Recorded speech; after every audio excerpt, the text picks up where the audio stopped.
These are Serrano peppers, and we picked all these here out of our garden the other day. We have cold temperatures that are coming into the area, so the pepper plants are they're beginning to stop producing. But I also had to get my pepper plants either one, pulled out of the ground and kind of get them out so we can turn the gardens over, or two, what I'm going to do too this year is I'm going to prepare some of these pepper plants to go into kind of dormant phase in my basement and try to just plant them next year. I know I have a buddy that's done it now for 4 years in a row, so this will be my first year trying to do that, so I may do a video on that later. But first of all, a little bit about the peppers. These are Serrano peppers. I really like Serrano peppers. We don't plant them every year.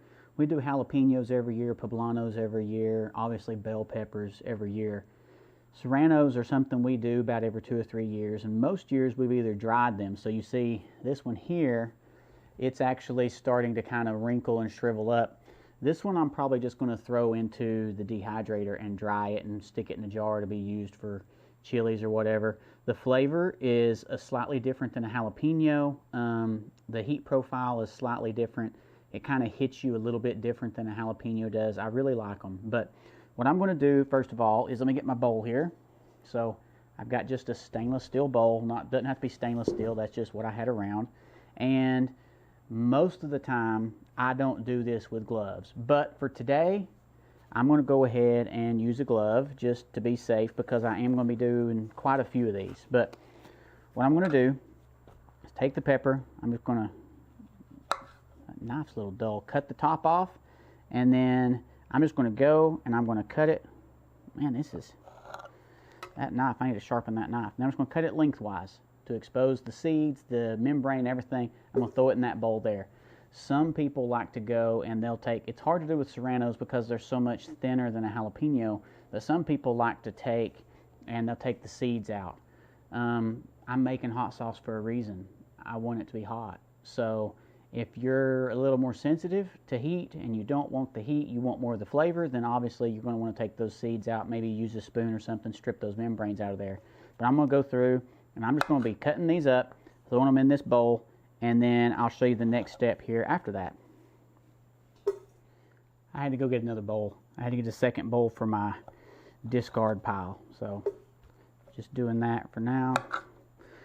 And I just realized I haven't shown you where I'm going to put these in. So you see this fantastic jar here. They're going to go in this. Oh wait, they're going to go in this. So this is another one of our fantastically vintage jars that we have. No, wait, I'm lying. This one's not a vintage jar. This one, Amy bought this one at Home Goods. It actually says made in China. So whereas we typically use a lot of old jars that we've had that have been handed down through many different individuals. Most of the jars we've got are 30 plus years old, I'm going to guess, and my dad has a whole bunch that are much older than that. This is actually a new store-bought jar, and so this style has a clasp lid on it so you can snap it down and get it airtight. They do have, and they do make fermentation jars that allows gas to exit out whenever you're fermenting something. Basically, the whatever it is you're fermenting is breaking down, and in the process of converting the sugars and carbohydrates to different basically vinegars and acids, they're also giving off carbon dioxide gas. And so you need something that you can allow the gas to escape from. Obviously, if I snap this down and seal this up airtight, air's not going to be able to get out. So what I'm going to have to do with this jar, and I went with this jar because it is so much larger than just a standard quart-sized jar, is once a day I'm going to have to come in and burp it. And whenever we get to that part of the video, I'll show that to you. But this is going to be a multi-day process. The last batch of hot sauce that I made, I let it ferment for 24 days. So this is going to take, over 3 weeks at least. I may go 4 weeks with this one to see how it does. But I just wanted to show you this jar, because what I'm going to have to do is I'm going to have to cut enough peppers to probably fill this jar up about 3/4 of the way. I want to be sure that I have plenty of room in here to get a liquid level up above the top of the peppers, and then I'll show you that step whenever we get to it. But anyway, this is the jar I'm using.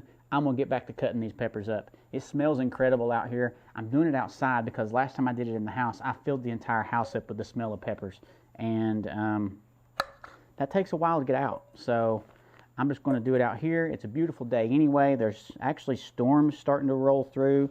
My phone just dinged saying thunderstorm or thunder nearby or lightning nearby or whatever it was that it said. So it's a beautiful mid-October afternoon here in East Tennessee. For now, I'm really just focusing on using the red ones. You can throw the green ones in, and there's quite a few. The only problem is when I've done it before and I've mixed too many, and this is just pure personal kind of thoughts on this. When I did too many greens to reds, it kind of turned the sauce kind of a brownish color, and it just wasn't really visually appealing. Whereas if I keep it mostly reds or all reds, it has that really beautiful, typical red hot sauce look to it. So that's just personal preference. You can feel free to do it however you want to do it, but that's just my thoughts on that.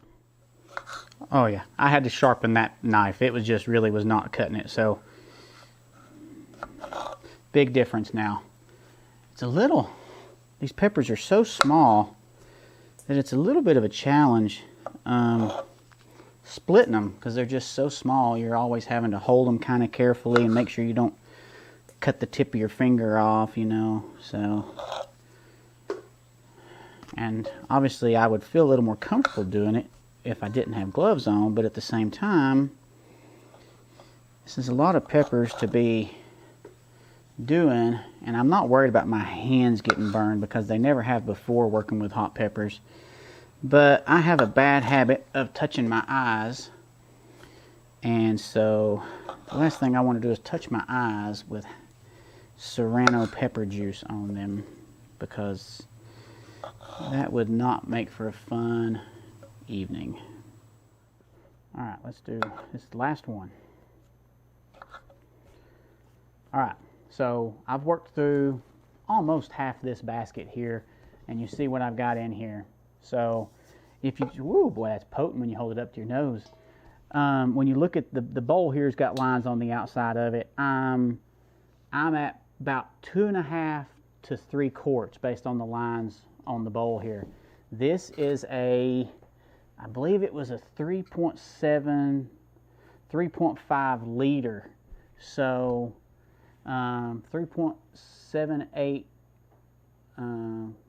liters makes a gallon. So, you know, I'm looking at roughly where I think I wanted to be at when I start filling this up. But before I start transferring these sliced up pepper pieces into this jar, what I'm going to do first is I'm going to add some water to this jar, a little bit of water, and then I'm going to add some, I'm going to use actually canning salt because I don't have any sea salt in here. So I'm going to measure out the amount of salt that I think I need to get to a, I'm going to say 3 to 5% solution whenever I add water in this jar.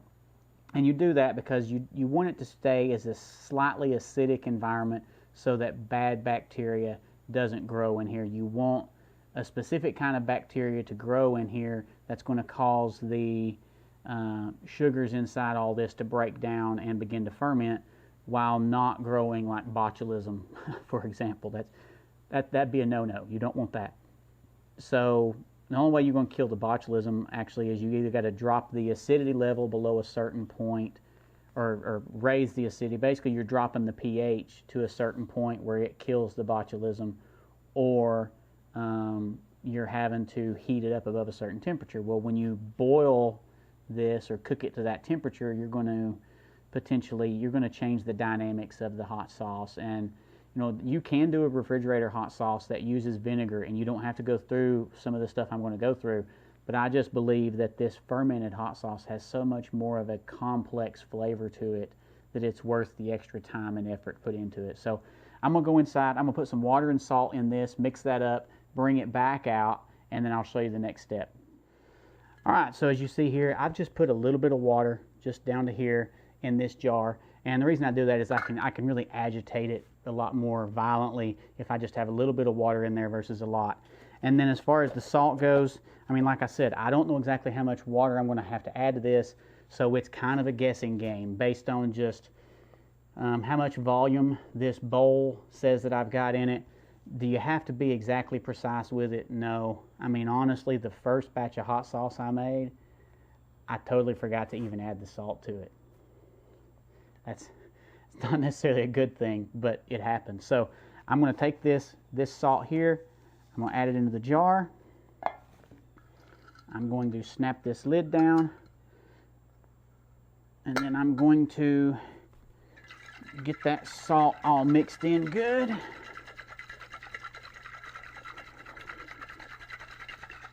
Alright, so it's mixed up really good there. Now what I'm going to do is I'm going to start transferring these pepper chunks into the jar. So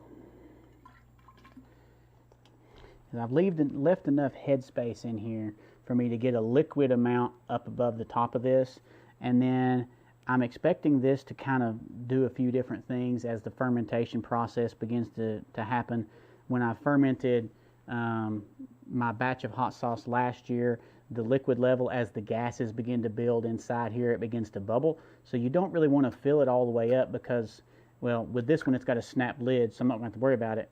But you could, if you didn't have a totally sealed lid, you could begin to see it start bubbling out and kind of spilling out over the top. But that's not really going to be an issue here because of this style jar that I'm using. But what I'm going to do now is I'm just going to bring the liquid level up over the top of the peppers in here. I'm going to seal it up. I'm going to set it on my kitchen counter and just let it do its thing. So, oh, what I probably will do actually, and I didn't think about this, I forgot all about it. I'm probably going to take a garlic clove and chop it up and throw it in here just to give a little bit of a different flavor profile. I don't know if I'm going to do that or not. I could always add that later. And garlic is one of those things that, I mean, when you're cooking, we use a lot of garlic anyway, so I don't really know that I need garlic flavor in my hot sauce. So, that's one of those times where you're in the middle of something and a thought comes to mind and you think, man, that's a good idea. But then after you start to think about it a little bit more, you're like, was it though? I don't know. Anyway, so that's pretty much it for this part right now. I'll come back to you here in a few days to give you kind of a highlight of how I'm going through burping this and what it looks like as the days pass by and as the fermentation process continues on. See you in a few.